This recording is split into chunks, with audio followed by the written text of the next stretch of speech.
Amados irmãos, a paz do Senhor, que alegria. Aqui pastor Gedeon Júnior.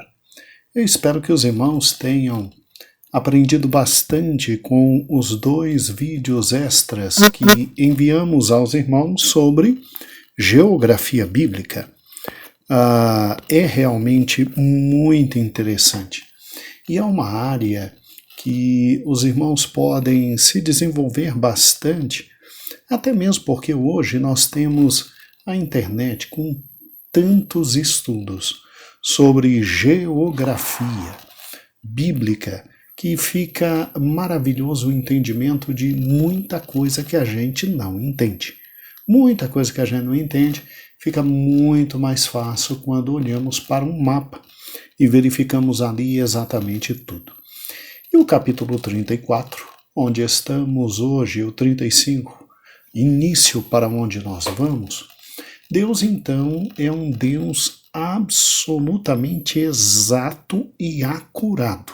Interessante isso, né? Deus diz literalmente os contornos da terra de Israel. Ele diz que na parte sul eles iriam até o deserto do Sim, não é? Ali nos termos de Edom, a parte oeste até literalmente o grande mar, que era o mar Mediterrâneo. A parte leste, né? A porção seria até o Rio Jordão e, obviamente, as 2 tribos e meia que já tinham tomado posse, pedido a parte além do Rio Jordão, segundo o versículo 15, né? Que seria Ruben, seria Gade, a meia tribo de Manassés, e estas ficariam ali do lado do oriente ao nascente, e todos os termos foram estabelecidos de forma muito interessante pelo Senhor Deus. De tal forma que não tinha como se ter erros nesses termos. Uma vez me perguntaram, pastor, por que Deus não dividiu exatamente com medição científica? Tantos quilômetros para cá, tantos quilômetros para lá. Amado irmão, não tem como na antiguidade. Não havia equipes de medição com instrumentos científicos para determinar as linhas divisórias exatas das propriedades. Não tinha como. Então, quando se tentava definir uma fronteira, se utilizavam ou cidades ou elementos geográficos. Por isso que Deus se utilizou aqui de muitos elementos geográficos, né? Por exemplo, o Monte Or, até a entrada de Amate, Zedade, Zifron, Amados, meu Deus do céu, muitos elementos geográficos e nome de cidades dizendo, é até aqui que vocês vão, daqui para lá vocês não irão, E aí é óbvio que simplesmente transparece, então, nesse momento, toda a extensão de Israel. E você pode ver exatamente no mapa que pastor Eber está colocando agora e que tem lá em cima, de forma bem grande, divisão da Palestina entre as 12 tribos. Então, a extensão ao norte, até lá em cima, veja que entre o Mar Morto e o Mar da Galileia tem o Rio Jordão, do lado oeste fica Ruben, Gade e Manassés Oriental, e as outras partes, todas as outras 10 tribos estão aqui. Naphtali, Asser, tá vendo? Zebulon, Isacar, Manassés, Efraim, Dan, Judá e Simeão. E aí vem uma pergunta que é extremamente simples. Ok, pastor, mas como é que seria dividida a Terra, os contornos da Terra? Eu estudei ontem naquela aula de geografia bíblica. Agora, a divisão exata da terra, né? Como é que ficaria essa divisão exata da terra? Aí eu te chamo a atenção exatamente a partir do versículo 16, Deus dizendo o seguinte. Vamos juntos. Números 34 e 16. Falou mais o Senhor a Moisés, dizendo: Estes são os nomes dos homens que vos repartirão a terra por herança. E aí vem com o nome de cada um. Eleazar, sacerdote, Josué, filho de Num. Que vocês vão fazer? Versículo 18. Vocês vão tomar de cada tribo um príncipe para repartir a terra. E o nome dos príncipes são, aí vem o nome de cada um dos príncipes que Deus simplesmente determinou para repartir a terra. Pastor, peraí, então esse mapa que eu estou vendo aqui, chegou um momento que depois que eles conquistaram, esses 12 homens aqui, esses 12 príncipes, um de cada tribo, foi chamado e entre eles disseram qual seria a proporção de terra para cada tribo, pastor. É isso mesmo? Sim, é exatamente isso. Interessante, né? Interessante. No começo do livro de Números, Moisés tinha um comitê de 12 líderes para ajudá-lo a realizar o censo. E aqui ele já nomeia um comitê de novos líderes para ajudar Josué e Eleazar a dividir a terra entre as tribos do leste do Jordão. Porque a oeste já estava Gade e já estava Ruben e a meia tribo de Manassés. E eu acho muito interessante, irmãos, um fato assim fantástico. Você sabia que o nome de cada um desses aqui significa algo bem específico de cada um desses líderes, tá? Se você não sabe, olha que interessante. Vamos juntos? Quais são esses oficiais? Bem, Deus ordenou que fosse formado esse comitê e, literalmente, estavam à frente Eleazar e Josué, o grande sucessor de Moisés. E, vamos lá, da tribo de Judá, quem está na frente? Caleb, sim, aquele que foi fiel a Deus. Foi fiel a Deus com Josué. Ele representava simplesmente a tribo de Judá como um dos seus príncipes. E é maravilhoso, né? Ser fiel a Deus. Agora vamos lá.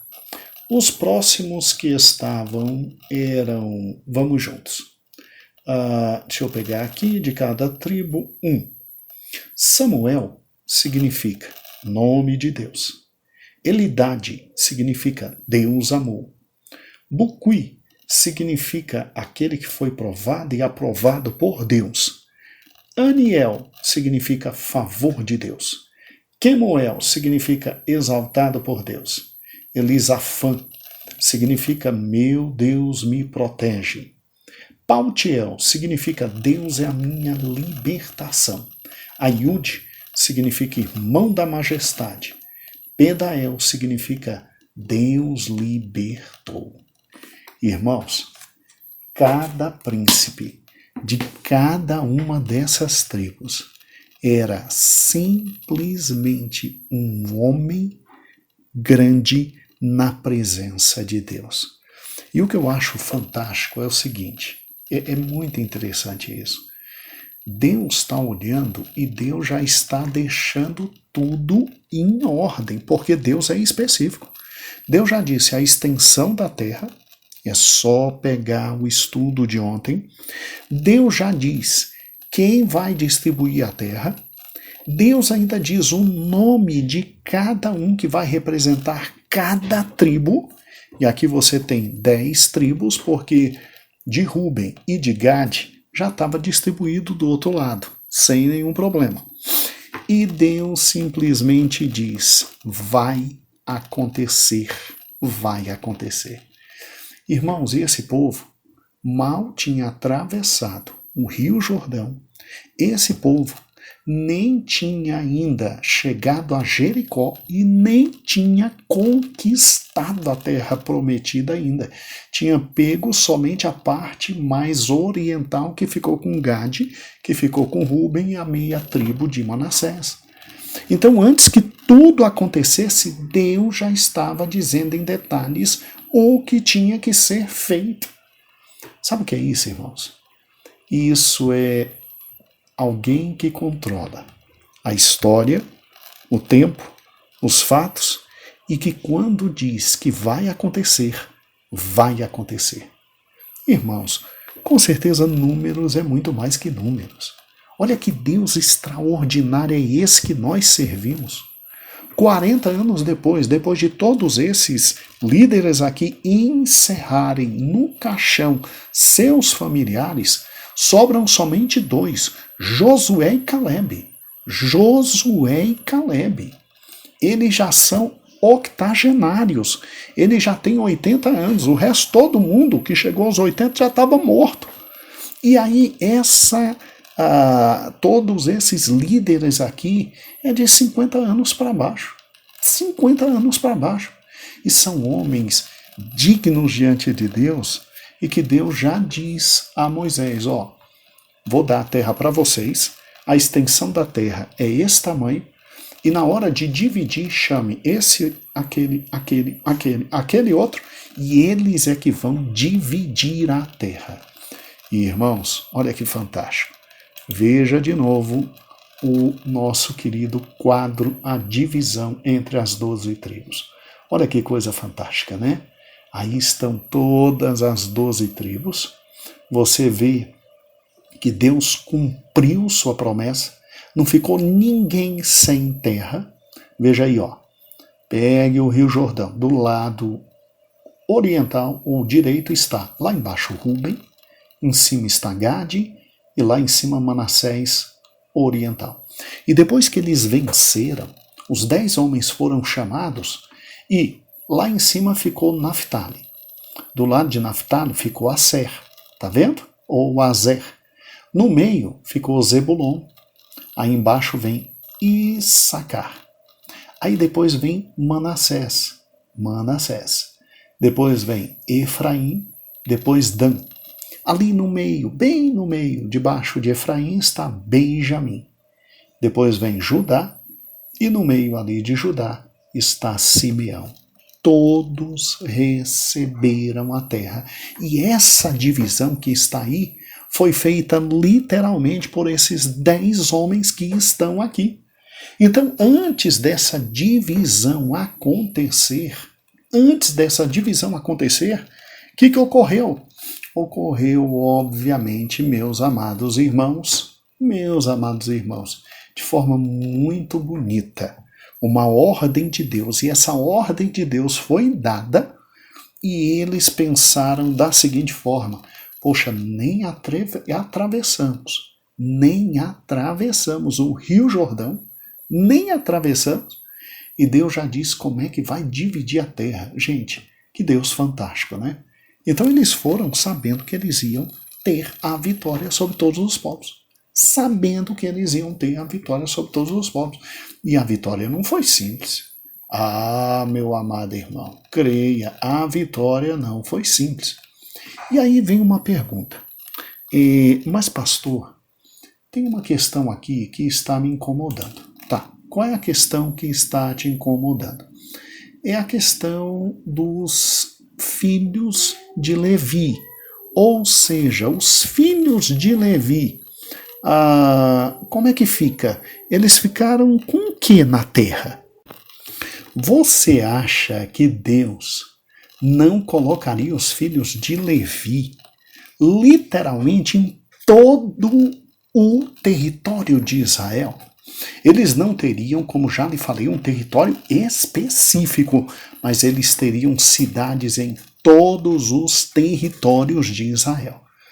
E isso nos fala Números 35, quando diz assim: falou o Senhor a Moisés, na campina de Moabe, junto a Jordão, direção de Jericó, dizendo: dá ordem aos filhos de Israel que na herança da sua possessão deem cidades aos levitas em que habitem.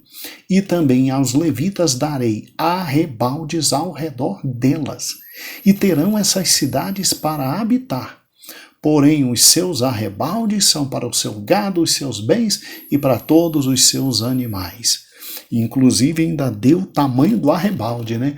As cidades, os arrebaldes da cidade, versículo 4, que dareis aos levitas, desde o muro da cidade até fora, serão de 1000 côvados em redor.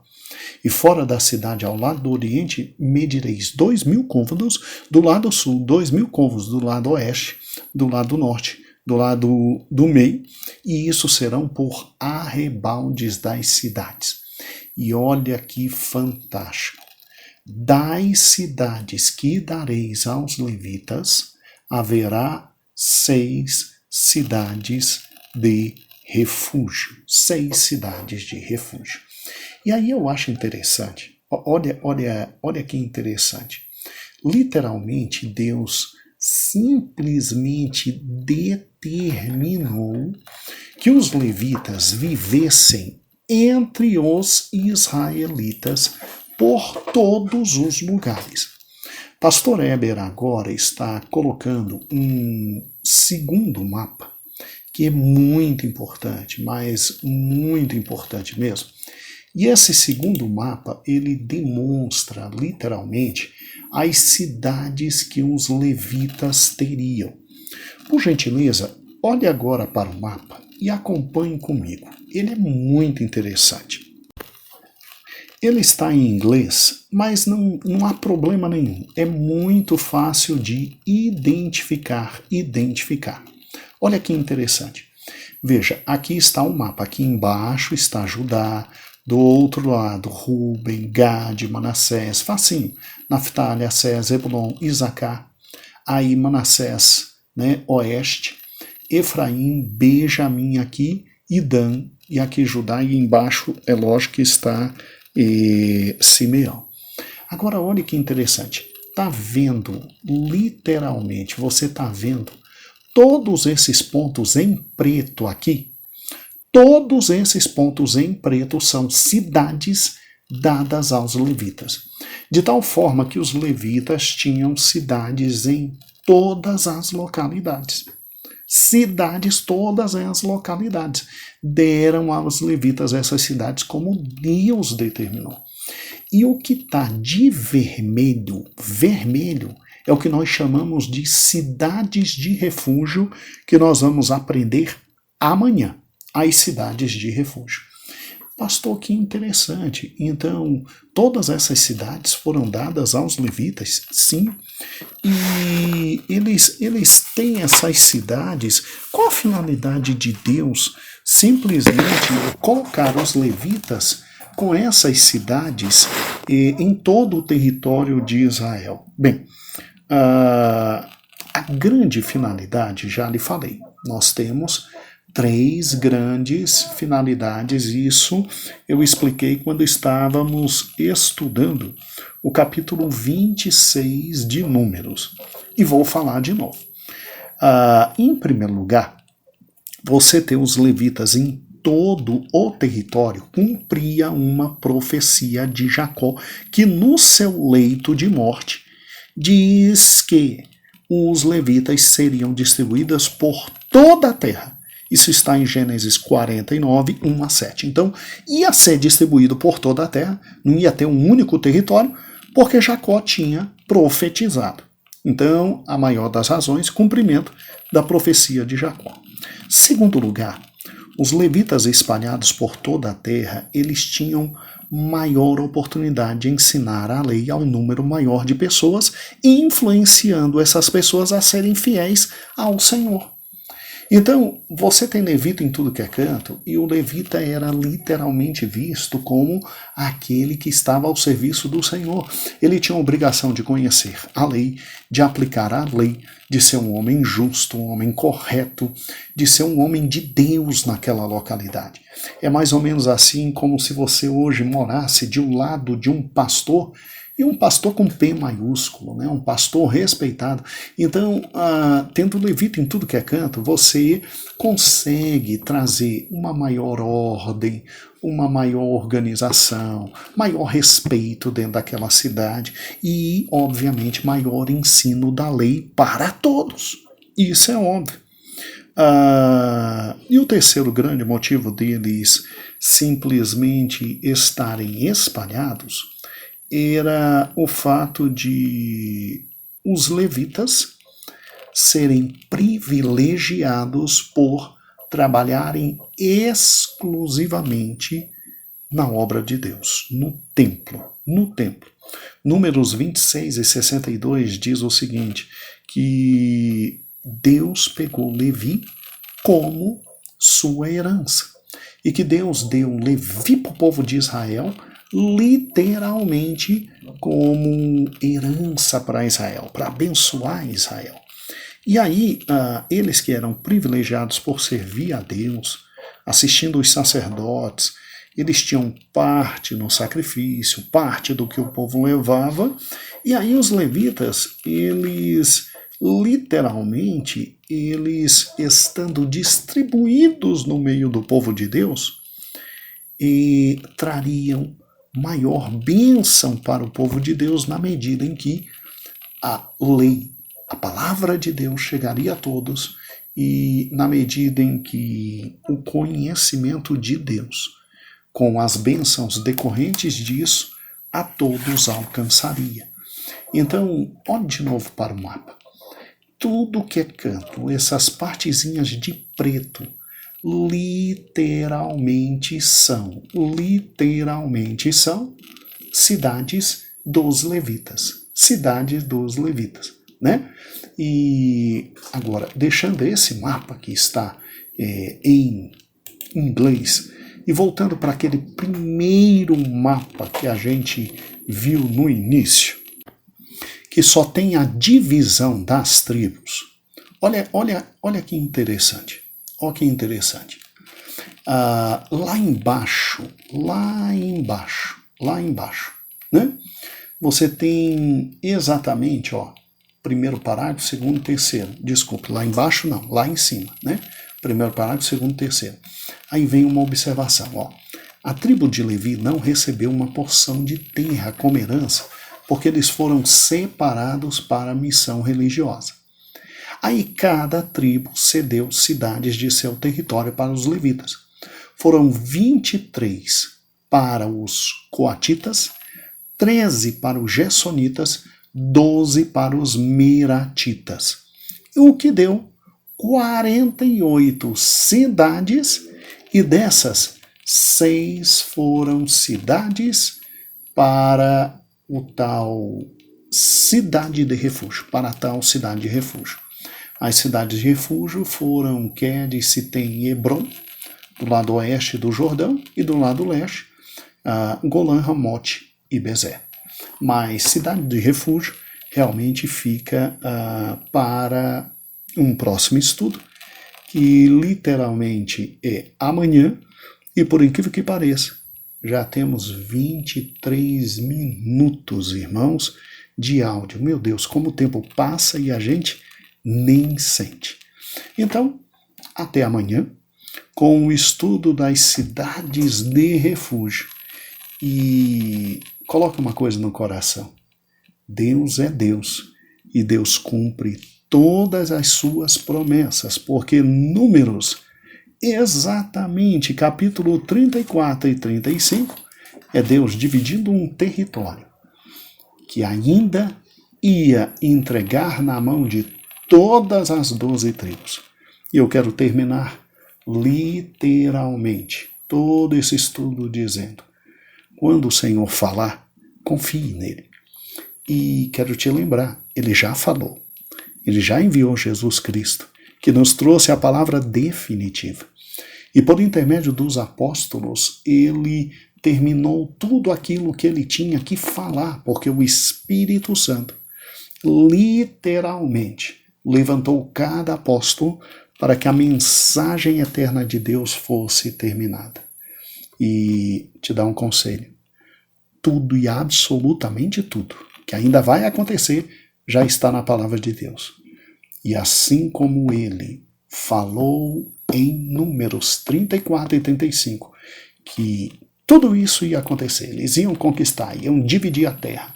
Os levitas teriam que ficar por todas as porções da terra. Ainda disse o número de cidades exatas a serem dadas aos levitas. E ainda criou cidade de refúgio que veremos amanhã. Eu quero dizer para você, tudo já está dito, tudo já foi falado.